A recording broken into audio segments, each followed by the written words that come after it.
The anime starts with a big white dragon who finds himself trapped in bondage as the hero of the world strikes with his final load. Puzzled, the dragon reflects that, to his knowledge, he has never done anything to warrant a human attack. In fact, he has even allied with them on several occasions. Breaking free from the chains, the legendary creature gazes at the moon and acknowledges that he's lived a long life. He thought that this is an unfitting end for a divine dragon who has existed since the age of gods. However, he accepts the hero's shots and begins to crumble away. As he faces the end, the dragon looks forward to his eternal rest. But the anime gods have other plans. He is reincarnated as a human, born to a family who names him Dullin. Years pass, and Dullin grows into a young man living in the small village of Varen, on the northern border of the continental kingdom of Arrest.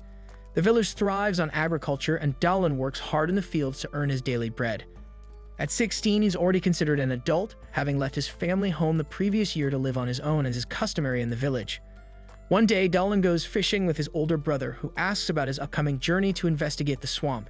Your family who once lived there vanished about a month ago, and the village needs to figure out why, as they relied on them for trade. His brother notes that this task should fall to the garrison, not Dullin, but the former dragon explains that Captain Balon and the others are too busy defending the village. His brother offers to accompany him, but Dullin reassures him that he'll be fine. While talking, Dullin catches a massive fish after a brief struggle. On his way back to the village, he runs into Marita and Albert, who comment on his impressive catch. Dullin thanks Marita for convincing the village chief to allow him to go on the mission. She humbly says it's the least she can do since he helps with the training sessions for the children. Albert advises Dullin to focus on preparing for the journey, as there are dangerous monsters and bandits near the village. With limited soldiers, the outskirts can enjoy the same level of protection as the cities, so the villagers must defend themselves. Back home, Dullin preserves the fish so it won't spoil. Just as he finishes, Ares stops by to remind him of their magic practice. She secretly has a crush on Dullin but hides it, claiming she just happened to be in the area. During practice, Dullin demonstrates his impressive offensive magic, perfectly hitting the target with an energy bolt. His master is impressed but reminds him they also need to work on magical healing, which was Dullin's weakest subject. After the lesson, the village chief introduces Dullin to Christina, a noble woman who will be staying in the village for a while. The chief warns Dullin to be respectful due to her status. Soon after, Dullin and Christina exchange greetings and briefly share a moment as they look into each other's eyes. The chief then continues to show Christina around the village, and Dullin notes her poise and grace. Later, Dullin visits his family to deliver food. He reflects on the harsh weather of the village, where winters are freezing and summers blistering. He's surprised by how humans manage to survive in such extreme conditions. His parents and younger brother warmly greet him, and his mother prepares a delicious meal. During dinner, his father teases him, suggesting that living alone must get lonely and that he should find a wife, as his older brother did. But Dullin insists he's okay with being single for now. The conversation then shifts to his upcoming journey, and his mother expresses concern about the dangers of the road. However, Dullin reassures her that he won't take any unnecessary risks and that the trip is purely investigative. Hearing this, his father trusts his son's judgment, believing he can make his own decisions. But the only thing he asks is that Dullin returns home safely to spare his mother any worry. He then promises to come back with a great story to tell. On the morning of his departure, Captain Balon expresses again that the mission should be handled by soldiers, but Marita reminds him that with a high risk of monster attacks, they can't afford to leave the village undefended. Letitia, the village gnome, gives Dullin a simple blessing from their goddess, and his master tells him that her fortune-telling hints at a faint sense of danger, urging him to stay cautious. Airy, blushing, hands Dullin a packed lunch she made for him. With everything in place, Dullin sets off for the swamp. He arrives without incident and surveys the scene. Taking a deep breath, Dullin removes his gloves and touches the swamp's water to sense what's wrong. He soon realizes why the lizard people fled. The earth elemental's power has surged, while the water elementals has weakened. His master's fortune-telling had been right again. But soon, Dullin's attention is drawn to some rustling in the bushes. He draws his sword, knowing that only powerful monsters can survive in the swamp in its current state. However, he is surprised when a baddie named Selena emerges. Selena calls Dullin foolish for coming alone, but he brushes off her remark, noting that it's strange to see demi-humans like her in this area. Despite the danger, he can't help but notice that she is as beautiful as the rumors suggest. Selena seems relieved when Dullin confirms he's alone and tries to charm him with a dance passed down by her mother. However, she can't remember the steps and ends up looking more silly than alluring. Exhausted, she admits that she didn't come to fight, but before they can discuss further, your mom suddenly appears. The creature lashes out at Selena, but Dullin cuts off its hand before it can harm her. As the monster begins to regenerate, Dullin grabs Selena, pulling her into hiding. He explains that the creature is a mad elemental, likely the reason the lizard people fled. He suspects that a recent earthquake disturbed the elemental, driving it mad. Unfortunately, there's no way to calm it down, so they have no choice but to destroy it. The two quickly introduce themselves, and Dahlin asks if she can use magic. Selena, being an earth-type monster herself, doubts her magic will be effective against the elemental. However, she believes her unique racial spell might work. They soon devise a plan. Dahlin will confront the creature directly while Selena supports him from a distance. She starts reciting her spell with a tone that sounds almost like wedding vows, causing her to blush in embarrassment when Dahlin points it out. Selena summons a giant snake that constricts the elemental, buying Dahlin enough time to launch his attack. Selena cheers as they defeat the monster, but she gets splattered with mud in the process. Dahlin quickly checks to ensure she isn't hurt and thanks her for her help. He then collects the gems dropped by the defeated creature. After cleaning up, Selena sits beside Dahlin as he prepares a pot of soup. She's surprised that he's not afraid of her, unlike most humans. Dahlin remarks that she's different from the other Lamias he's met, who are typically more wary and aggressive towards humans. Curious, he asks why she's in the area, as there aren't any Lamia villages nearby. Selena reveals that when Lamias turns 17, they must leave their village to search for a husband, and she is now on that journey herself. Selena explains further, providing some background on her race.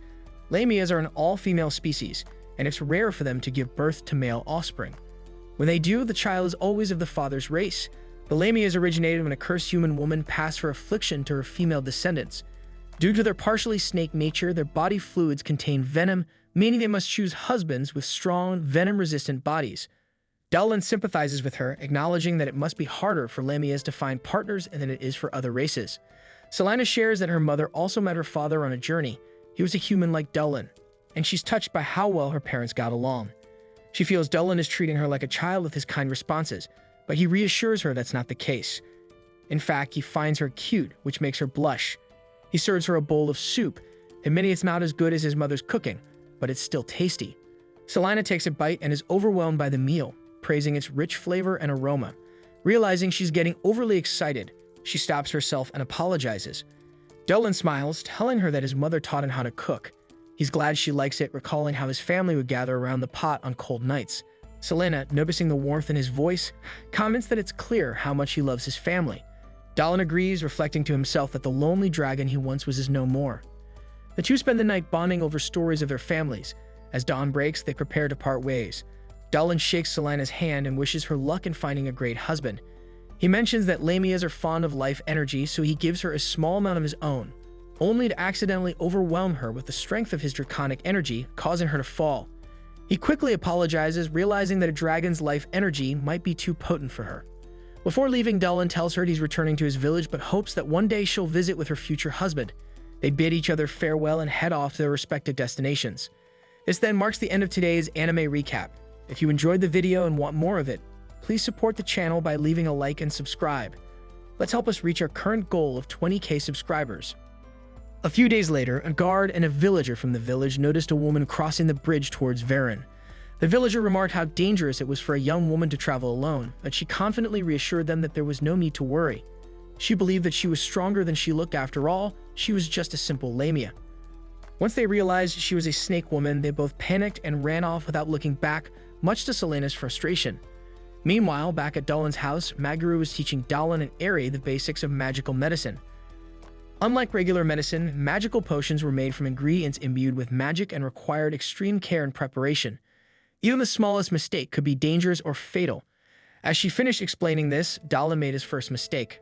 Maguru chuckled, teasing him about not being very good with delicate tasks. Eri then encouraged Dahlin not to get discouraged, pointing out that he had a sharp eye for medicinal herbs and was wonderful with children. Blushing slightly, she added that he was also quite handsome. Dahlin thanked her for the kind words, but admitted that he struggled with following complex recipes, acknowledging he had a lot to learn. Maguru, finding no issue with Eri's mixture, sent her off to play outside. Eri, however, preferred to stay and help her mother, so she excused herself. During this, Dahlin reflected on his past life as a dragon, where he never needed medicine, which might explain why he wasn't good at handling delicate things. Despite Dahlin's frustration, Maguru reassured him that his offensive magic was exceptional, though magical medicine was still a challenge for him. She reminded him that there were no shortcuts in life and that the obstacles he faced were just steps on his journey to improving. Later that day, Dahlin went to Eri's house for lunch after being invited. Aries' father offered a prayer to Miral, the goddess of nature, thanking her for her blessings. During this, Dahlin reflected that it had been a long time since he last saw Miral. After lunch, he realized he had stayed too long and hurried off. On his way, he was stopped by a cowed demi-human woman who asked if today wasn't his training day. Dahlin confirmed he was late for that reason, but the woman offered him fresh milk that came straight from her, which she regularly shared with the villagers, and despite being in a hurry, Dahlin drank it enthusiastically. Eventually, Dahlin reached the training grounds where 3 young boys were practicing the spears under Albert's supervision. He apologized for being late, but Albert smiled and called for a break. The kids excitedly gathered around Dahlin to show off their skills, but Albert told them to come back after the break, disappointing them. Suddenly, Dahlin sensed the presence of a monster nearby. Albert quickly noticed Dahlin's unusual behavior and asked what was wrong, but Dahlin tried to brush it off. Later that night, Dahlin returned to the forest, following the sensation he had earlier. He was convinced it was a monster, perhaps one he had encountered before. As he ventured deeper into the woods, he came across Selena bathing. Startled, she almost fell, but Dahlin caught her in time. Once she composed herself, Dahlin asked what she was doing there. Embarrassed, Selena asked him to close his eyes. Confused, Dahlin wondered why, since she was a beautiful woman and he saw nothing wrong with admiring her beauty. Annoyed, Selena couldn't understand his indifference. Dahlin calmly explained that it was natural to appreciate beauty, and there was nothing wrong with it. Even so, Dahlin soon appeared with a handprint on his face, apologizing for his lack of sense after Selena had slapped him. They continued their conversation, and Dahlin reminded Selena that she was searching for a husband. She admitted that things hadn't gone well, so she decided to visit him in his village because traveling alone was challenging.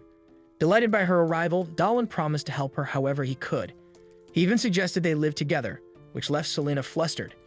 After recovering from the shock, she questioned if he was serious since she was a monster. Dahlin explained that his village was home to many beast folk and demi-humans, and while the villagers might initially be wary of her because she was a lamia, her powers and kindness would eventually win them over, allowing her to live peacefully in Varen. Surprised, Selena hadn't considered the possibility of befriending humans. Dahlin then confessed that her presence would make his life more pleasant. Realizing how his words sounded, he wondered if he was unintentionally courting her. Regardless, the invitation was extended, and Selena accepted. She then revealed another reason for seeking him out.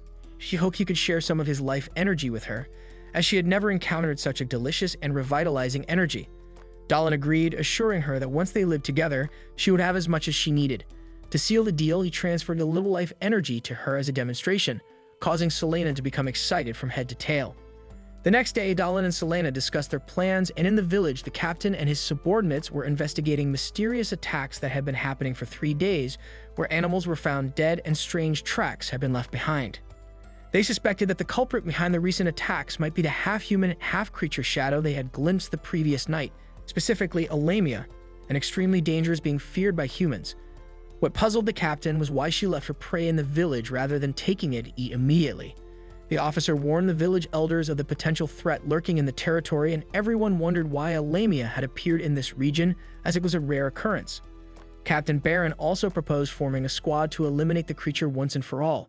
However, one of the village leaders pointed out that they had too few people, making it too risky. They agreed that reinforcements from the capital were necessary, so a messenger needed to be sent right away. While working with Albert, Dahlin overheard this conversation. He had reflected sadly on how deep the divide between humans and monsters ran. It pained him to think that someone like Selena, who was so kind and gentle, could be hated simply for what she was. Back at the meeting, Maguru urged the villagers not to panic, acknowledging Baron's concern for their safety. However, she suggested that the lamia might be leaving the animals as offerings to the village and encouraged them to understand the situation better before taking any action. At that moment, Ari arrived with the results of a divination Maguru had recommended. The elder carefully examined the ritual object and confirmed that Ari had reached the same conclusion as she had. The appearance of the serpent was a good omen, and the villagers should wait and see what happened next. Overjoyed by the decision, Dahlin rushed off to tell Selena that the offering plan had worked, setting the stage for the next part of his plan. The following day, Captain Baron informed his soldiers that a lamia had been spotted, so a special training session would be held to ensure everyone was prepared in case of an attack. The children were captivated by the captain's commanding presence, especially his son Toro. Meanwhile, Dahlin pondered the village's defense and how it played a key role in his plan with Selena. He knew he would need help from key figures like the captain, the lieutenant, and priestess Letitia, who could perform healing miracles and antidotes. However, since Letitia was a messenger of the goddess Miral, Dallin had to ensure she didn't view Selena as a threat, as that would spell disaster for the Lamia. The previous night, Dallin had arranged for Selena to rescue him during training in the burrowing rabbit territory. He would intentionally enter the animal's den and then signal Selena for help. However, things took a different turn when a guard rushed in during training, reporting that your hairy father was approaching. The massive beast soon appeared and raged. Baron then ordered everyone to stay back, as a blow from the bear could be deadly. However, the problem was that Toro was too close to the bear and defenseless. Seeing this, Dallin acted quickly, leaping to protect the boy. At the same time, Selena suddenly appeared, throwing herself in front of Dallin to shield him from the bear's claws. She then cast a spell, commanding the bear to return to the forest, leaving everyone stunned as the beast obediently retreated. Afterward, Selena checked on Toro, asking if he was all right, but Captain Baron remained suspicious of her intentions and threatened her. Dallin defended Selena, explaining that she had saved him and Toro. Another villager, Malad, agreed, but Baron remained wary. He questioned why the Lamia had been leaving offerings in the village and why she had saved them. Selena explained that she had saved them because their families would be heartbroken if they died. She then bowed and pleaded for permission to live in the village, revealing that her father was human and had always loved her mother. Hearing this, Baron asked Priestess Letitia for her opinion. The priestess received a message from the goddess Miral, affirming that the Lamia before them was no threat and that everyone should live in harmony. Letitia then approached Selena, noting that the Lamia was keeping her eyes closed to ease the villagers' fear of curses. Gently, she asked Selena to open her eyes, assuring her that everything was fine now. However, Selena was gravely injured from her earlier efforts and fainted soon after. Once Selena recovered, she was given a house in the village. She was touched by the kindness the villagers showed her, including a plush mushroom left in her new home, an idea suggested by Captain Baron himself. Speaking of him, Baron later apologized to Selena for drawing his weapon on her, acknowledging that she had saved his son's life. Eri asked Selena to share everything she knew about her species so they could take better care of her, and Selena, in turn, wished to learn more about humans. Finally, Dallin, pretending not to know Selena, extended his hand to her in greeting. Overwhelmed, Selena tearfully accepted his gesture, and with that, Dallin officially welcomed her to Varan village. As Dallin gazes out the window, lost in thought, the rest of the group mingles with their newest member. He can't shake the feeling of being indebted to his old friend, the so-called goddess Miral, whose oracle saved Selena. Meanwhile, in town, tension rises as the newspapers report the latest missing woman. Headmistress Olivia receives a letter from her prized assistant, Christina, and her eager assistant urges her to read it. Christina's letter details her time in the village, describing the harsh climate, the constant threat to safety, and the villagers' reliance on combat training. Christina recounts sparring with Vice Captain Merida, where the villagers remarked that it had been a long time since they had seen Merida struggle in a fight. While they knew the Vice Captain hadn't gone all out, Christina agreed. Eventually, Merida gave her all in a fierce exchange, but ended up losing. The crowd cheered, thrilled by the battle. Christina helped Merida up, praising her exceptional sword skills, calling them swift and beautiful, which made Merida blush. Baron then also commended them both on a marvelous mock battle, and Merida invited Christina to join them for lunch. Christina was surprised by how warm and welcoming the villagers were. At the pub, some local girls offered her food, captivated by her beauty. Baron soon joined them, inviting Christina for a drink. However, Albert thought she should decline, knowing the captain tends to go overboard. Merida then scolded Baron, calling his request disrespectful. So Baron quickly apologized, assuring her he meant no offense, and then left with the other boys to enjoy themselves. Christina later overheard them laughing as she prepared for bed, but restlessness led her to train more. During her nighttime training, Christina bumped into Dallin and Selena. Noticing Christina seemed upset, the Lamia invited her to her home. Selena showed off her straw bed, boasting about its comfort. Dallin gently reminded Christina that humans might not find it as cozy, but the noblewoman tried it anyway, surprised by how comfortable it was. Selena spoke of how the villagers' warm nature had eased her worries about being accepted, and she pointed out that everyone in the village loved Baron's wife's milk. Christina now understood why the villagers gathered there each morning. They also discussed how the captain consistently is the best at drinking his wife's milk and Dallin's brother's impressive fishing skills. However, when the girls realized that was the only one standing, the girls dragged him into bed with them for some biological lessons. The following morning, they visited the captain's home for Christina to try her wife's famous milk. Baron insisted they join him, and a fresh cup was brought out for Christina. She drank it quickly, marveling at its taste. From the way she downed it, the captain guessed she was a skilled drinker, and she admitted she could outdrink most. Fired up, the captain challenged her, but by the end he collapsed while she remained standing. Impressed, she was later given the honor of tasting Baron's daughter's first cup of milk. The young girl was quickly overjoyed to hear that it tasted sweet and went down smoothly, even hugging Christina for her kind words. Back at the palace, Christina's letter concludes by saying she has grown closer to the villagers and the place is becoming dear to her. That evening, Olivia attends a ball where the latest gossip is about Christina's friendship with a beautiful Lamia. The headmistress is surprised that the noblewoman's exploits have become the hottest topic in town. She is joined by Karen, a mage employed by the government general who is particularly curious about the Lamia. Olivia finds it odd that Karen is so interested in a simple Lamia, but Karen explains that humans shouldn't be living with such dangerous creatures, especially with the ongoing mystery of the serial disappearances, as she doesn't want more trouble. However, Olivia doesn't believe the Lamia pose any danger, as an oracle from the goddess Merel instructed the villagers to live peacefully with her. But the mage Karen remains unconvinced, arguing that they should still prepare for the worst. To do so, she proposes that Selena be summoned to the town for an assessment. Gorda, the commissioner of the northern frontier, interrupts to support Karen's view, offering to lead an envoy to retrieve the Lamia. That night, Dolan astral projects in his dragon form to visit the other world, where he meets Merel, his old friend. She is delighted to see him, and Dolan thanks her for the oracle that saved Selena, admitting he doesn't know what would have happened without it. Merel, recognizing him despite his rebirth as a human, shares that she felt his soul among the prayers directed to her. She's happy but also puzzled, recalling how he once seemed weary of life as a dragon. Dolan explains that reincarnation changed his perspective. He now understands how people on the surface live each day as if it's their last. He remarks that while celestial beings live longer, humans' shorter lives burn with a bright intensity. Merel agrees, noting that he too shines brightly now and that she senses contentment in both his and Selena's hearts. As day breaks, Selena bursts into Dolan's room, waking him up with the news that it's a new day. Dolan asks her to knock next time, but she notices that he's in good spirits. He tells her he dreamed of an old friend who said kind words to him. Changing the subject, Selena reminds him of their promise to plant potatoes with Christina, hinting that the noblewoman might be upset if he forgot. The trio heads to the farm where Selena plants the potatoes unevenly and Christina aggressively punches the ground while planting. Amid their work, Christina rushes over, urging them to come to the village gate immediately. When they arrive, Dolan and Selena are surrounded by guards on Gorda's orders. The commissioner introduces himself and confirms that it was Dolan who brought Selena into their lands. A priestess defends Selena by pointing out that Merel's oracle proves she is an evil.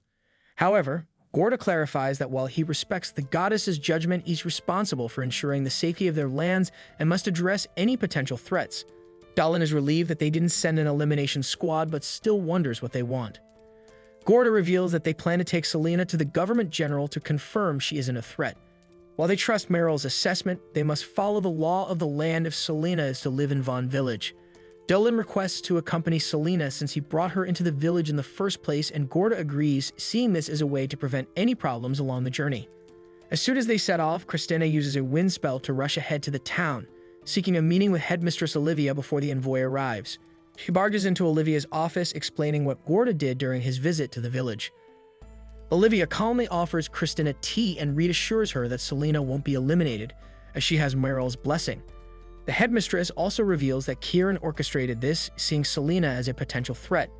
Kieran suspects the Lamia might be involved in the recent disappearances, though Olivia doubts it given the geographical distance between the incidents. Still, Olivia warns that suspicion could fall on Selena if Kieran builds a case against her. Meanwhile, on their journey, Dolan comforts a worried Selena by holding her close, explaining that his mother used to comfort him the same way when he was anxious. He assures her that there's nothing to fear. As they travel, the carriage suddenly stops, and they're told to step out. Both Dolan and Selena exchange concerned glances, unsure of what's coming next. Dolan and Selena are soon brought to Gorda, the commissioner of the northern border, who shares shocking information that leaves them speechless. Back at the Magic Institute, Christina firmly believes Selena could never commit such acts, and Olivia agrees as Selena lives far away in Bern. However, with Kieran's significant influence in the government, if he's spreading rumors, suspicions could still be directed at Selena. Frustrated, Christina slams her fist on the table and asks if anything can be done, but Olivia cautions that acting rashly could backfire and lead to accusations against them. The Institute's director, meanwhile, has other pressing concerns. Elsewhere, Gorda hands Dolan and Selena over to Kieran, who welcomes them to the city of Gallows. When Selena asks who Dolan is, he introduces himself as someone from Bern Village tasked with accompanying her. Kieran invites them to a grand dinner, sending Gorda to make a report. As Selena marvels at the feast, Kieran encourages them to eat freely to make up for any inconvenience. Feeling uneasy, Selena mentions being frightened by the soldiers, fearing for her life. One of the Institute members acknowledges that there was a possibility of harm as Selena's cursed eyes raised concerns she might be manipulating villagers. Yet she admits these fears were groundless, and that Selena would never harm anyone. Back at the Institute, Gorda enters Olivia's office. Christina immediately asks about Dahlin and Selena, but he disregards her question and instead asks to speak with the director. During the feast, Dahlin grows wary as Karen openly admires Selena's beauty, complimenting her hair, eyes, and scales. Suddenly, Karen ominously reveals her desire to possess Selena's beauty, causing both Selena and Dahlin to faint at the table. In Olivia's office, Gorda asks Christina if she's aware of the young women vanishing in Galos, and she confirms, though she doesn't see how it connects to Selena. Gorda explains that a powerful sorceress, rumored to be over 300 years old, is believed to live in Galos. This sorceress, he reveals, has been using forbidden magic to steal the bodies of young women to maintain her youth, and now she's set her sights on Selena. Alarmed, the Institute realizes they must act quickly before tragedy strikes. Meanwhile, Karen, overjoyed at capturing Selena, reveals that it has been years since she last saw a live lamia. She confesses her intent to use Selena's skin, scalpel, and hand. However, Dahlin awakens and demands Karen stay away from Selena, having broken free from his restraints. Karen is surprised, thinking she miscalculated the sedative dosage. Dahlin notices the magical circle on the floor, which reeks of blood, and he demands to know how many people Karen has harmed. Dodging his question, Karen cryptically says she stopped counting after 100, hinting at her disregard for life. Undeterred, Dahlin presses further, asking what she does with her victims, to which Karen chillingly explains that she conducts experiments on them, using the most beautiful parts of their bodies to keep herself youthful. Dahlin denounces such magic as forbidden, asking if she struck a deal with dark forces. She proudly admits she has, gaining features from various creatures to add to her beauty. Dahlin calls it monstrous, but Karen dismisses him, believing he simply doesn't understand beauty's value. To her, beauty is worth any cost. Just then, Selena, who had been pretending to be unconscious, confronts Karen, accusing her of killing those who came to her for help. Karen coldly defends her actions, seeing her victims as fragile beings who would eventually ruin their own beauty. Outraged, Selena shouts that Gorda was right about Karen's sinister nature. Stunned, Karen realizes too late that Gorda had given Selena and Dahlin a magical item that transmitted every word she said. In that moment, the wall blasts open and Gorda enters with members of the Magic Institute. Christina rushes over to Dahlin and Selena, while Olivia apologizes for the ordeal. Gorda orders Karen's arrest, and soldiers quickly surround her. Olivia accuses Karen of trying to frame Selena for the disappearances, only to plant a false report claiming Selena was killed resisting arrest so she could take Selena's body for herself. Karen, enraged, argues that people blessed with natural beauty could never understand the lengths she's gone to achieve it. Since childhood, Karen had envied the beauty she saw around her, but knew she wasn't part of it. This feeling drove her to search for beauty in increasingly twisted ways, a pursuit that brought her to this point.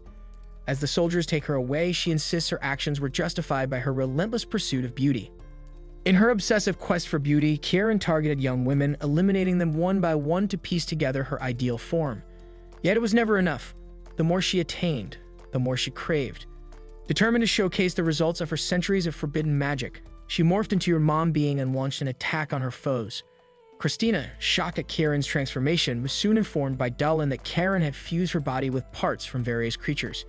Karen then boasted of her beauty, formed from countless lives, claiming she would live forever in harmony with the creatures she had merged. She threatened her enemies, declaring that they too would become part of her collection. In response, Selena unleashed her cursed eyes, paralyzing the monstrous Karen. Seizing the chance, Olivia led the soldiers to safety, knowing they were powerless against such a formidable opponent.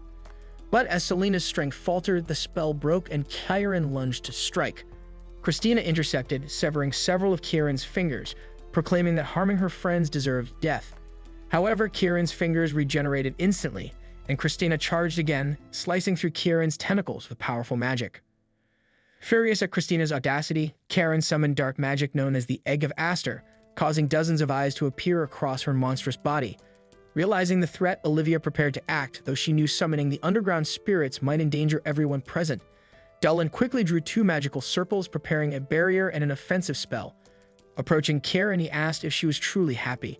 Enraged, Karen demanded he admire her unmatched mana and beauty. Dahlin replied that beauty achieved through bloodshed could never be real beauty, reminding her that the bodies she used had belonged to people with their own hopes and dreams. Dahlin then summoned the Celestial Spear, unleashing a rain of magic that trapped Kieran within a circle, ending her threat. Later, Selena struggled with her studies, finding it difficult to express herself in the local language. Diane encouraged her, reminding her that with practice, she'd be able to write well in time. Dolan, who was studying alongside her, assured her it was no burden to be with her in the mansion, even if her cursed eyes were the reason for their situation. Christina soon joined them, checking on their progress. From the window, they noticed Olivia and Gorda arriving by carriage, prompting everyone to gather for tea to discuss recent events. Dolan admitted his surprise when Gorda suggested he and Selena serve as bait for the investigation, though the antidote from Dolan's mentor had neutralized the poison they encountered. Gorda then formally allowed Selena to stay in Galos with additional permission for her to live in Bern without issue. After celebrating, Selena whispered to Dolan that Gorda was very different from what she'd imagined, and Dolan agreed wholeheartedly. Olivia revealed that someone wanted to meet them, leading them to Denzel, the son of an old muggle. Denzel invited them to tour the city, taking them to the bustling main avenue. As they walked, a child accidentally dropped a piece of fruit, which Selena kindly returned. The child's mother, however, quickly shielded her son, wary of Selena's Lamia nature, drawing cold stares from those nearby. Despite this, Selena kept her spirits high, determined to buy gifts for the villagers. At the end of the outing, Dolan invited Denzel to visit Bern, and Denzel returned the offer, suggesting Dolan consider joining the academy. Denzel, noting Dolan's potential, encouraged him to train his powers fully. Dolan, however, declined, stating he was busy with village responsibilities, though he promised to think about it. Olivia added that studying at the academy could allow Dolan to use his powers to protect the village someday. Reflecting on the offer, Dolan acknowledged that his time in Galos made him realize how limited his village life was, prompting Christina to note that growth might be hard in such a remote place. Meanwhile, deep within a forest, a scouting elf spotted dozens of giant ants emerging from a magical portal, where a battalion of warriors awaited inside. In the depths of the forest, a group of elves faces off against a massive monster. During the battle, one of the elves is struck and falls unconscious. Another elf desperately tries to revive him, only to see lifeless eyes staring back. Enraged, she shouts at the creature to leave the forest, but soon the entire group is wiped out. Later, a man wearing a fox mask and a young companion arrive at the crime scene, finding the elves slain. One elf, barely alive, weakly reaches out to warn them of more monsters lurking in the woods. With his message delivered, he dies. The masked man's face grows serious as he remarks that they need to inform the tribe leader of the impending threat. Elsewhere, Dolan and Christina help train the village children, while Selena and Baron watch. As they look on, Selena recalls Dolan's invitation to join an academy, and a wave of worry washes over her at the thought that he might leave. Lost in thought, she doesn't notice when the village kids start playing with her tail, and she chases them in playful retaliation. Observing her, Dolan realizes how much Selena has become a part of village life and hopes things stay this way. Just then, a tired Christina approaches Dolan with a request to explore the forest together. She mentions hearing that powerful monsters roam the woods and she wants to test her strength against them. Dolan warns her not to enter the forest without a solid reason, but Christina insists, saying a villager can't graze his pigs there due to the monsters. She volunteers to act as a bodyguard, feeling it's her duty to protect the villagers however she can. Dolan sighs, surprised by her eagerness to guard pigs, but agrees to join her. Before long, Dolan, Christina, Baron, and a few knights accompany the pigs into the forest. Selena observes the heavily armored knights, and Dolan explains that with strange monsters appearing recently, everyone has to stay alert. They arrive at the grazing area, where Dolan and the others stand watch over the pigs. Meanwhile, Baron leads his men on a patrol around the area. When a pig wanders into the undergrowth, one of Baron's soldiers chases after it, only to find the injured animal suddenly thrown back toward him by a fierce blade-wielding tiger. Terrified, the guard nearly collapses in fear as the tiger mistakes him for another pig and charges at him. Fortunately, Baron arrives in time to strike the tiger on the head with his enormous hammer, chastising the soldier for his lack of vigilance. Ironically, Baron himself fails to notice a giant black ant creeping up behind him. The ant creature ambushes Baron, quickly overwhelming him. Dolan and the others hear his shouts and rush to his aid, arriving just in time to find Baron defeated by the massive ant. The creature lunges at Dolan, but he blasts it with energy, bringing it down. Christina asks what kind of creature it is, and Dolan explains that it's not just a monster. It's a demon from the underworld, even if only a low-ranking scout, still far stronger than ordinary monsters. When Christina asks how he knows about demons, he replies that he learned about them from old books. Then Dolan offers to pin down the demon so Christina can finish it off. She dashes forward as Dolan weakens it with magic, and taking her chance, she strikes the demon's head, defeating it. Still in disbelief over fighting a demon, Christina agrees with Dolan's advice not to alarm the villagers. That evening, the villagers gather at the chief's home. Dolan returns from checking on Baron and informs everyone that although he remains unconscious, his life is no longer in danger. As the villagers discuss the strange creature that overpowered their guard captain, the healer arrives with good news. Baron has regained consciousness and should recover soon. However, the healer warns them that the creature that attacked Baron was even stronger than the blade-wielding tiger. Dolan, concerned by the signs of unrest in the forest, suggests investigating further. The village healer advises him to tread carefully, reminding him that nature only retaliates when its territory is disturbed. Dolan argues that they need to be proactive to prevent future threats. Reluctantly, the healer agrees with one condition: you must bring someone along. Christina immediately volunteers, but the village chief declines, explaining that risking her safety would betray the trust of the academy headmaster. Seeing her chance, Selena steps up, insisting she will accompany Dolan. He sees the determination in her eyes and cannot refuse. The next morning, Dolan and Selena prepare for their journey, only to find Christina already waiting for them in the forest, unwilling to stay behind. Dolan is surprised, reminding Selena that the chief wanted her to stay, but she just smiles, saying she wants to help protect the village. Soon after, they encounter a swarm of giant spiders and work together to fend them off. Just as they're catching their breath, a large corn ape appears. Christina braces for another fight, but Selena approaches the creature peacefully, offering it a shiny red apple. Christina watches in awe, amused by Selena's calm approach. When she glances at Dolan, she laughs as young apes begin climbing all over him, clearly delighted by their new tree. Taking advantage of the peaceful moment, the group decides to break for lunch, sharing their food with the ape family. Curious, Christina asks if Selena has ever been afraid of monsters. Selena chuckles, reminding her that she is technically part monster herself. She encourages Christina, suggesting she feed the baby apes, and soon Christina finds herself charmed by them. As they relax, Dolan pieces together clues and realizes that both the spiders and the apes may have been driven out of their usual habitats by something far more dangerous. Out of nowhere, Selena glances at Christina, admiring how she even manages to look elegant while eating a simple slice of bread. Dolan agrees, complimenting Christina's natural grace, causing her to blush. Noticing Christina's poise, Selena feels a pang of insecurity and jokingly asks her for tips on being more enchanting, hoping it might attract a good husband. Dolan, sensing her insecurity, reassures Selena, saying she's already charming just as she is. Selena blushes, her mind drifting into a daydream of Dolan proposing to her and a blissful future together. Suddenly, both Dolan and Christina sense a demonic presence nearby. Out of nowhere, a small object is thrown at them, containing an unconscious fairy. Moments later, a demon ant appears. Dolan immediately charges at it, telling Selena to get the other creatures to safety. Christina quickly joins him, and together they manage to defeat the demon. However, more ants appear, surrounding them. Two rush towards Selena, but Dolan takes them down with energy arrows while Christina battles the remaining creatures.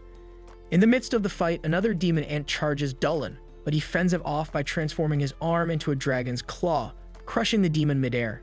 Christina finishes off another one, but as she turns, an ant lunges at her from behind. Selena steps in, using her magic to defeat it just in time. The group revives the unconscious fairy, who introduces herself as Marl. She explains that the demon ants were hunting her under orders from a powerful force. Realizing the severity of the situation, Dolan, Christina, and Selena listen as Marl warns that everyone is in grave danger. Just then, they feel surrounded again. This time it's not demons. Christina instinctively reaches for her sword, but Dolan senses no hostility and motions for her to lower her weapon. Emerging from the bushes, a group of forest elves approaches, led by one who steps forward and assures Marl they've come to rescue her. Marl tried to persuade the leader that both the humans and the Lamia had saved her. At the same time, Dolan reassured his companions that they were safe since they came in peace, although he advised them to stay behind him just in case. Student Geo, the elven commander, approached Dolan to thank him and his group for saving the fairy. The elf bowed respectfully, surprising the trio. However, Geo warned them that Enti belonged to the forest dwellers, expressing some wariness as he asked Dolan why they were there. Dolan explained that they had come from Burn Village, where monsters had appeared. Suspecting something was wrong in the forest, they came to investigate, but he now realized he should have asked for permission before entering the territory, so he apologized. Geo understood Dolan's reasoning and didn't blame him, though he suggested they leave immediately, as the forest was in a state of unrest. When Dolan mentioned the presence of demonic troops who had recently invaded Burn, Geo was surprised. Those were the same enemies currently waging war against the elves in Ente. Christina, losing her patience, demanded to know how they were handling the threat, practically interrogating Geo about troop numbers and whether he had alerted the kingdom. Frustrated, she grabbed the commander by the collar, causing the archers behind him to react. Selena quickly intervened to pull her friend back, but Christina was furious about the elves' apparent reluctance to accept help in such a dangerous situation. She then offered her group's assistance in the war, leaving the elves astonished. Dallin gently placed a hand on her shoulder, realizing her outburst was out of concern for the elves. Fuyo, Gio's sister, commented to Marl that the humans in Lamia seemed like good people, and Marl added that they had proven capable by defeating demon soldiers. Observing the reactions of the elves, Dallin sensed that Christina's strong character had actually helped them gain trust. However, when he heard about the demonic army, he grew concerned. It seemed likely there was a portal linking the demonic kingdom to the forest. If fully opened, it could allow high-level demons to invade Entei. Determined, Dallin declared that he would defeat these enemies before the portal fully opened, even if it meant risking his own secret about possessing the soul of a dragon. He then offered to help the elves, though he understood it was against their laws to accept assistance from outsiders. Fuyo joined in, urging her brother to accept the help since the strangers were both capable and willing to defend the forest. Seeing the gravity of the situation, Gio relented, accepting the help of the three outsiders. He recognized that the forest's danger threatened everyone and welcomed their support in the fight. The elven leader then extended his hand to Dallin, sealing their agreement. Suddenly, a thunderous crash echoed through the forest and chaotic energy filled the sky, confirming Dallin's worst fears. The portal had opened. Three demons emerged, wasting no time in beginning their mission. Dallin quickly cast a wind support spell to hasten his group's movement toward the village. One demon, Harem in gray armor, declared that their goal was to seize Entei's Yggdrasil for their ruler. Giroud in red armor remarked that their presence showed the trust placed in them, asking about another demon, Jorg, who had not yet arrived. Raphrasia, a small demon girl, explained that Jorg's immense mana was probably causing a delay. While waiting, Giroud challenged the others to a game of hunting elves, eager to spill blood. Garen declined, uninterested in weaker foes, but Giroud dashed off in pursuit of his target. Meanwhile, the third demon, Garayan, commented that the scent of the forest made her want to show a bit of love. As more demons poured through the portal, they reached the elven village, where defenders began firing arrows to slow their advance. However, the real challenge came when Giroud appeared, declaring himself one of the four demonic horsemen. The elves' arrows could not pierce his armor, and with one powerful strike, he shattered the village entrance, sending elves flying. Gio received word from his spiritual allies that demons were attacking from the north, so he planned to enter from the south to reinforce the defenses. As Zert's demons set up a barrier to block Dallin and the others, Giroud scorned the elven resistance, declaring that they could handle his troops but would fall in a single strike from him. To him, the cries of defeated elves were a delight. Approaching a fallen elf, he was about to strike with his spear when suddenly, black rose roots spread across his body, immobilizing him. A female voice then urged the elf to escape immediately. Furious, Giroud struggled to break free from the roots binding him, but the plants absorbed his mana and strength, flourishing even more. The elf he tried to kill stopped and recognized the woman who saved him as Diadora. Meanwhile, Gio and his troops pushed north, defeating enemies along the way. Dallin summoned his ancestral power, unleashing an energy surge that cut down many Zerts at once.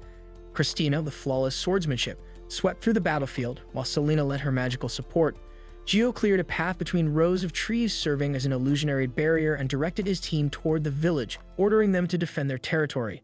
Dallin stayed behind to buy time, handing his friends refined purity magic crystals from the swamp, enabling them to cast powerful spells. Christina unleashed her tornado ability, Selena conjured earth spears, piercing the demons from below, and Dallin launched a forest-sweeping explosion, impressing Gio. The elf, recognizing their strength, admitted he might rely on the outsiders even more. Dallin, wanting to earn their trust, explained their intentions. However, Diadora accused the demons of unforgivable crimes, destroying flora, insects, and animals that called the forest home. Jello dismissed this as nonsense, saying only the weak considered such things sins, while true sin was weakness itself. Amused, he mocked her accusations. Diadora found his words revolting, yet by his logic declared him sinful for his own weakness. She then condemned him to death, preparing to cast her spell, but a young elf girl interrupted, shouting that Giroud had taken his pranks too far. The girl canceled Diadora's spell, freeing her ally, and introduced herself as Raphrasia, calm and confident. Arriving from the north, Gio and Dallin entered the village, where Gio grumbled at Raphrasia's interference. She mocked his bravado, teasing that he only knew how to cause trouble. Raphrasia then taunted Diadora, asking if she was prepared for pain, but Diadora stood firm, ready to face both demons. Summoning forest spirits, she called for their strength, but they didn't respond. Suddenly, flowers rained from above, and Raphrasia revealed her twisted cruelty. She had plucked beautiful flowers along the way and tortured their spirits. Holding a lily, she described how it withered in her grasp. Gentians cried for help as they rotted, while delicate white lilies were torn to pieces by her forces. Theodora's rage boiled at the desecration of the spirits, especially when Raffrasia recounted how red roses had died, crying out Theodora's name. Fueled by fury, Theodora attacked, though Raffrasia found her anger amusing, claiming that plants naturally compete for nutrients and Theodora should welcome the reduced competition. Losing patience, Theodora escalated her assault, but Raffrasia blocked every strike with ease, announcing that she too was a flower spirit, but not from this world. She was born from the demonic realm, thriving on blood and life, flourishing through sacrifices. Theodora continued her attacks, her vines clashing against Raffrasia's dark energy. Finally, one vine struck its target, pricking Raffrasia's face and drawing blood.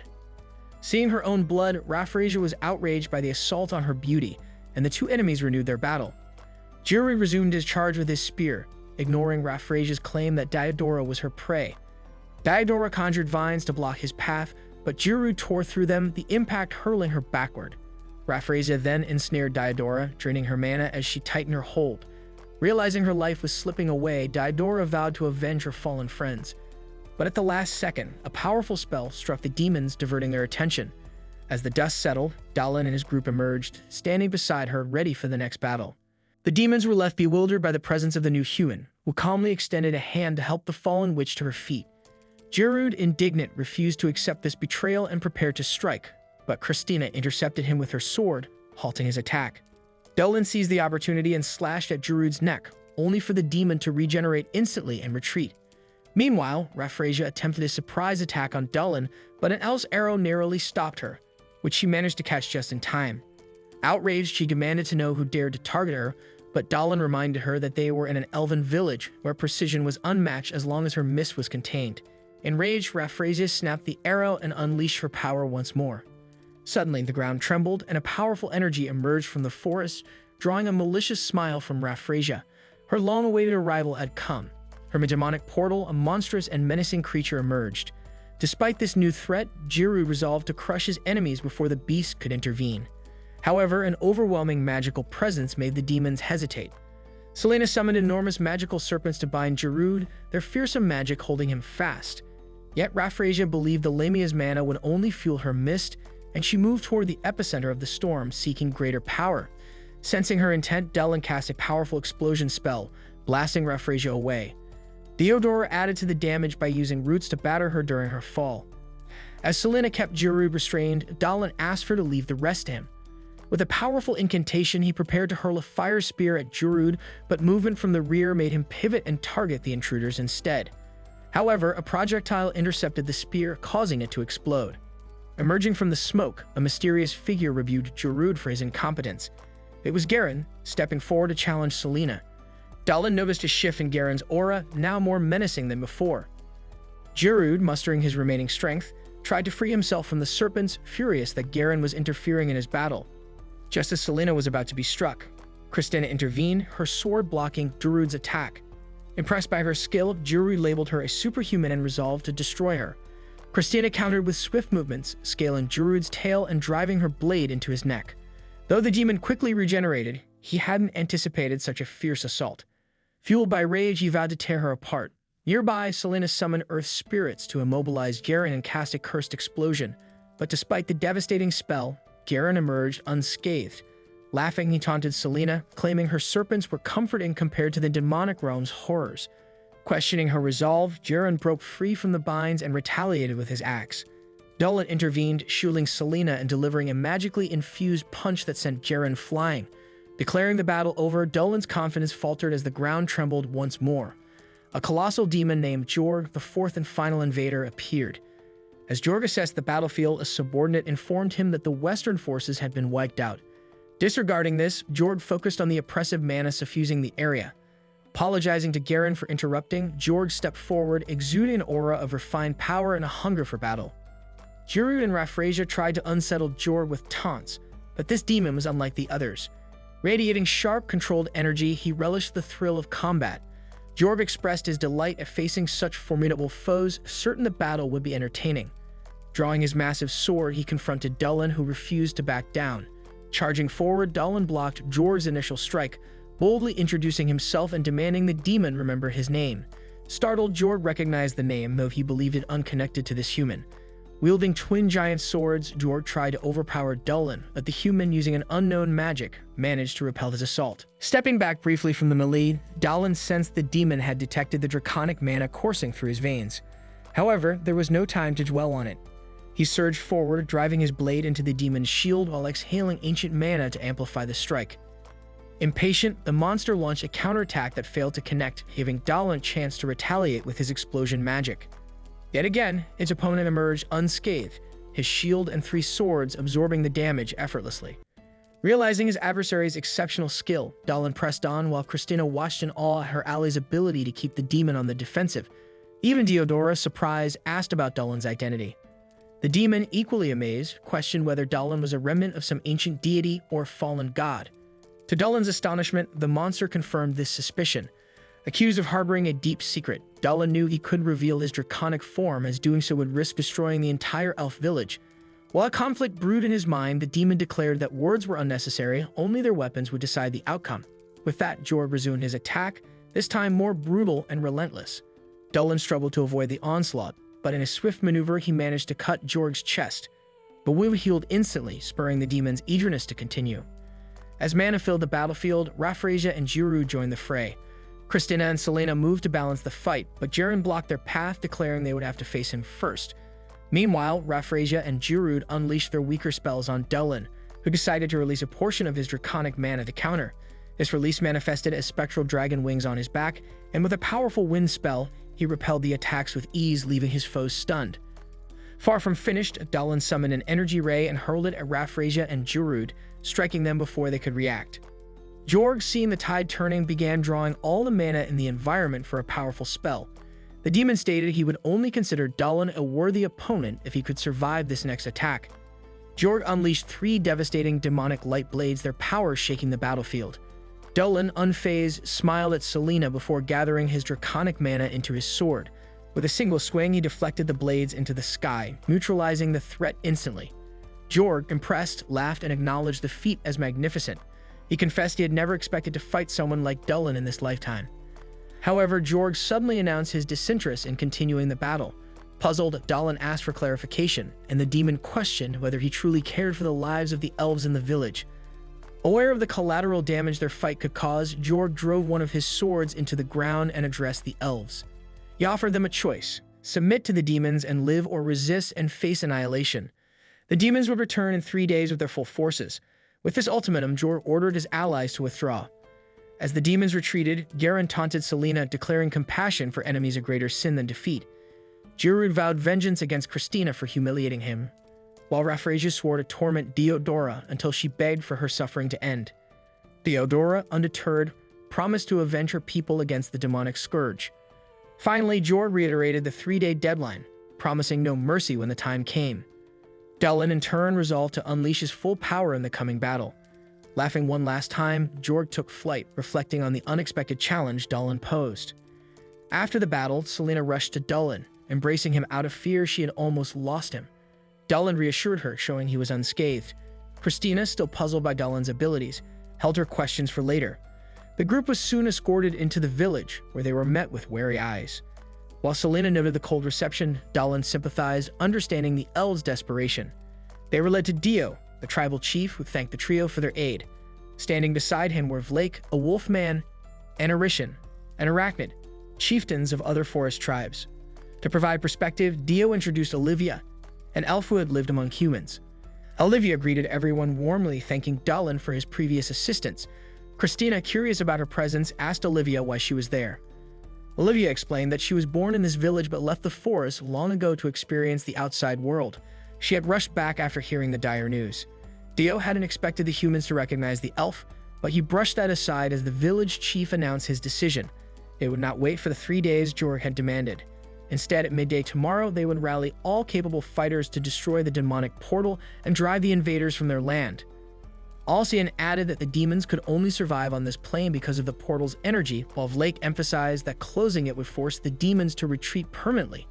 After consulting with Dio, Vlake's group pledged to fight alongside the elves. Although Dio worried about relying too heavily on the goodwill of outsiders, Lake voiced his belief in the immense strength Dallin and his comrades displayed. He argued that seeking help from the humans and Lamia was not a sign of weakness, but a necessary step. Alcian agreed, expressing gratitude for their support. Olivia assured everyone that the humans were trustworthy and revealed she had already requested reinforcements from the kingdom. Though it would take time for them to arrive, it would ensure the forest could recover, even if the elves fell. Moved by the pleas, Dio finally relented and accepted the foreigners' aid. Dallin, inspired by the inhabitants, resolved to protect their home and vowed to do everything in his power to save the forest. Selima and Christina echoed his determination. Observing the discussion in silence, Diodora eventually left the room, catching Dallin's attention with her unusual behavior. Meanwhile, across enemy lines, Jorg vented his frustration by decapitating lesser demons, still seething over his defeat by a human. Similarly, Raffrasia tortured demons to soothe her wounded pride after her battle with Diodora. Jaren intervened, chastising their petty behavior and reminding them that soldiers were not expendable. He wondered if Jorg would address his unruly allies, but the powerful demon focused on the approaching battle, claiming their rage was justified. Jalen commented that while the young Lamia girl's inexperience showed she had potential, Jorg admitted he admired Dullin's strength, impressed by the man's technique, mana, and fighting spirit. He eagerly anticipated another duel, believing it would be pivotal for the war's outcome. Reflecting on his past, Jorg recalled his days in the army of the war godards. In one such memory, angels grumbled about the fallen gods creating troublesome monsters, urging unity against them. During a heated battle, Jorg wished to assist Ards on the front line but was interrupted by an explosion. A massive creature emerged, a dragon summoned by the goddess Miral herself. The angels cheered its arrival, but Jorg was apprehensive. The dragon, once a terror to demons, symbolized an immense challenge. The demon could hardly contain his anticipation for the monumental battle ahead. Returning to Dullin, he approached Diodora to address something that had been bothering him. Diodora, wary, told him to stay away. Dullin's awkwardness only earned him a remark about being strange. He admitted he heard that often enough to accept it. Noticing her injury from Raffrasia still hadn't healed, Dullin asked to examine it. The extent of the wound shocked him. How had she been walking around like this? Extending his hand, he used his life energy to purify the wound. Impressed by his abilities, Diodora began to question whether Dullin was truly human. Dullin, however, humbly requested to be seen as merely unusual. As the wound healed completely, Diodora's gaze shifted to some nearby field flowers. Dullin asked if she was mourning them. She explained that Raffrasia had destroyed the spirits tied to the flowers, leaving them to die needlessly.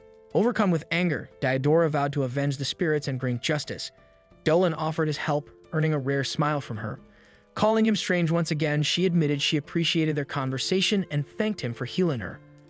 Later, Dullin returned to his group's camp, only to find Fio and Miro waiting to share tea with the foreign heroes.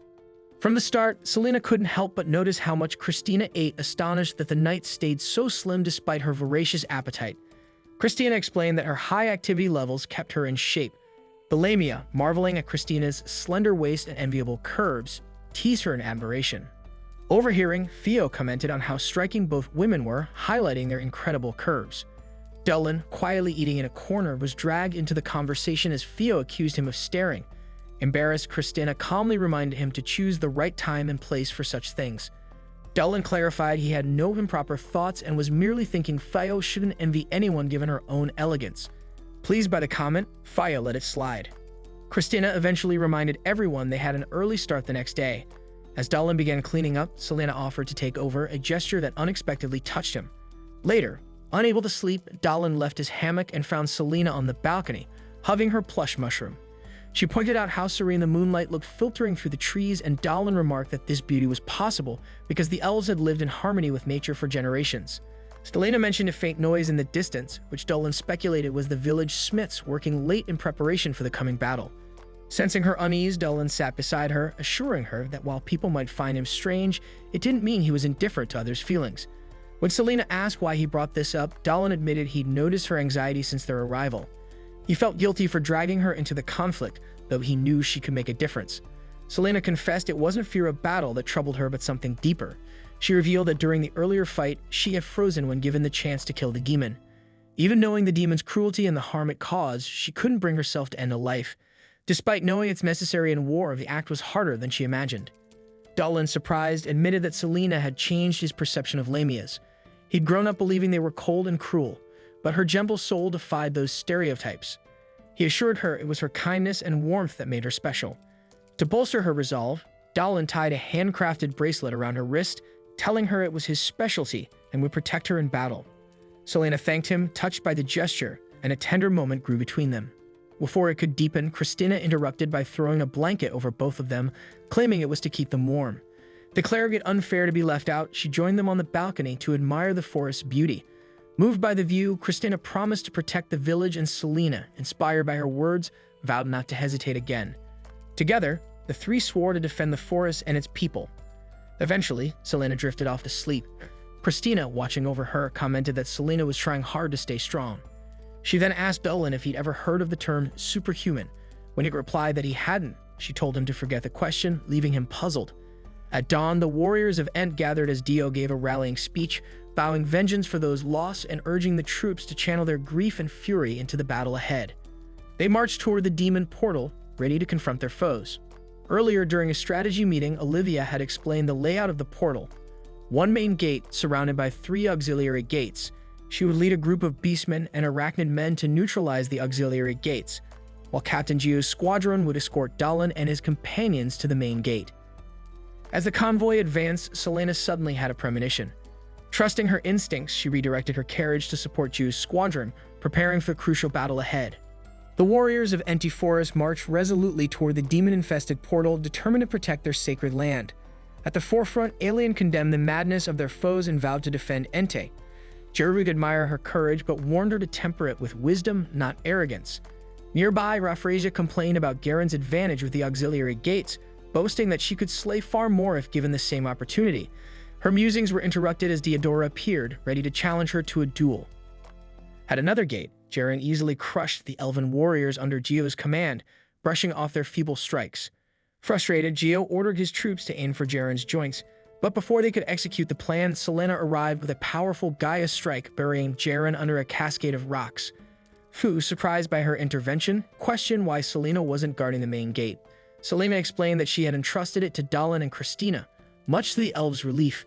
However, their optimism was short-lived as Jaren erupted from the rubble, enraged by Selena's presence. Acknowledging her formidable magic, Jaren mocked her, jesting that it would be amusing to devour her. Unfazed, Selena retorted that she'd devour him first. Meanwhile, Christina and Dallin headed toward the main portal by carriage. Though Dallin exuded confidence in Selena's abilities, Christina admitted her lingering anxiety. Dallin revealed he had given Selena a powerful magic crystal to aid her, offering Christina some reassurance. Still, she couldn't shake her fears, especially with the war's brutal stakes. At the auxiliary gate, Jiru grew frustrated by the lack of a real challenge. Spiders ensnared him in webs while beastmen launched direct attacks, but Jiru broke free and retaliated ferociously. Christina, taking charge of the carriage, redirected it toward the auxiliary gate to assist Gurud. Alone at the main portal, Dallin focused on minimizing casualties. Arriving at the auxiliary gate, Christina confronted Gurud, who admitted he would prefer to face Dallin but was satisfied to fight her instead. Calmly, he vowed to defeat her. Christina, short on time, activated the awakening of the sword. As the two clashed, Christina deftly dodged Gurud's powerful blows, landing a strike that cracked his helmet. Though he regenerated quickly and acknowledged her skill, Christina dismissed his compliments and rushed back toward the main gate. Elsewhere, Diodora, consumed by fury, left a trail of destruction, demanding Raphrasia face her directly. Smirking, Raphrasia dismissed her minions and sealed the area with magic, ensuring no interruptions. She exhaled a mist infused with her power, forcing Diodora to counter with a wind spell to disperse it. Impressed by Diodora's adaptability, Raphrasia revealed her ability to manipulate the life force she had absorbed. She hurled this energy at Diodora, proclaiming its immense potential when wielded correctly. Diodora dodged the attack but found herself struggling as Raphrasia's mist intensified. She summoned heavy, sturdy roots to shield herself, but the mist drained their energy. Confident of her impending victory, Raphrasia taunted Diodora, mocking her allies' fallen power. Pushed to her limit, Diodora fought back with renewed determination even as her opponent continued to press the attack, relentless in her pursuit of triumph. Diodora's roots erupted with black flowers, a dark and ominous bloom. She declared that black absorbs all and that dark roses captivate everyone, revealing the immense power she had hidden for years. Against Raphrasia, she decided to unleash it fully, holding nothing back. As energy swirled around her, Raphrasia recognized the same power within herself. Rather than fear, she welcomed the challenge, eager to see which of them could drain the other's life force first. Their mists clashed violently, the battlefield thick with swirling energy. Weakened by years of restraint, Diodora struggled as Raphrasia's mist began to sap her life force. Raphrasia relished the hatred in Diodora's eyes, savoring her impending victory. But Diodora, with unwavering resolve, warned her opponent this would be her last moment. Suddenly, shadowy roses burst from Raphrasia's skin. Diodora revealed she had planted black rose seeds during a previous encounter. The rose's roots crushed Raphrasia to death. Exhausted and knowing she couldn't face another foe, Diodora bowed her head, ready to succumb to the surrounding demons. Before they could attack, a burst of energy destroyed them. Looking up, she saw Dullin with dragon-like wings before losing consciousness. Elsewhere, Selena awoke to Fu's voice calling her name. She remembered casting a spell and using an earth shield, but realized it had failed as she was impaled on a tree branch. Gio and Fio worked together to rescue her, with Gio holding her steady while Fio removed the branch, causing her to scream in agony. Before an elven healing spell could be cast, Dullin's crystal restored her wound. Fio urged Selena to flee the forest without looking back, determined to protect her friend. Meanwhile, Jurud and Christina engaged in a brutal battle. Although Jurud landed every blow, he regenerated instantly, leaving Christina exhausted. Frustrated, she demanded to know how long she had to endure. Jurud mocked her, claiming superiority as a superhuman and revealing their history as powerful magical beings who once nearly destroyed humanity. Superhumans, he explained, were natural enemies of demons and even ancient dragons. He recounted the fall of the last dragon and gloated about their supremacy. As Dullin arrived, Jurud proudly announced that Christina was a superhuman. Realizing her true origin and purpose, Christina understood her power was meant to defeat beings like Jurud. Drawing on her newfound resolve, she severed his limbs.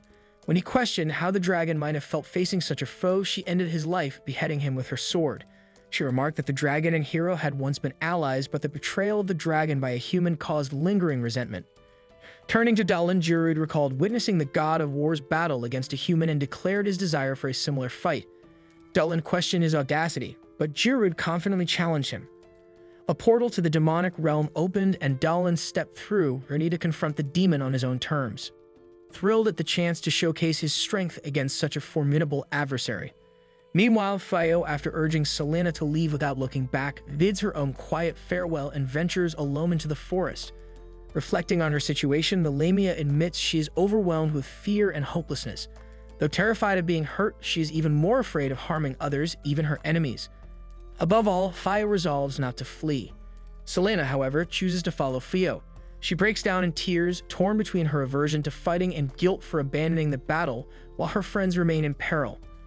When Fio and the demon Garen clash, Fio uses a plant-based binding spell to restrain him, but he easily breaks free. Spotting a vulnerability in his armor, Fio fires an arrow at the gap while an elven mage casts a spell at the same point. The damage, however, is minimal. Injured but unfazed, Garen commends their teamwork while escalating the fight. He activates a mechanism that sheds his torso armor, revealing weaponized bones attached to cables that lash out with tremendous force. As the elves' cries of pain echo through the forest, Selena hesitates, paralyzed by her fear. Gazing at the enchanted bracelet gifted by Dullin, she pleads for its power, desperate to help her allies. She despises witnessing their suffering and her own powerlessness. Garen seizes Gio, the elven leader, by the head, rendering him defenseless.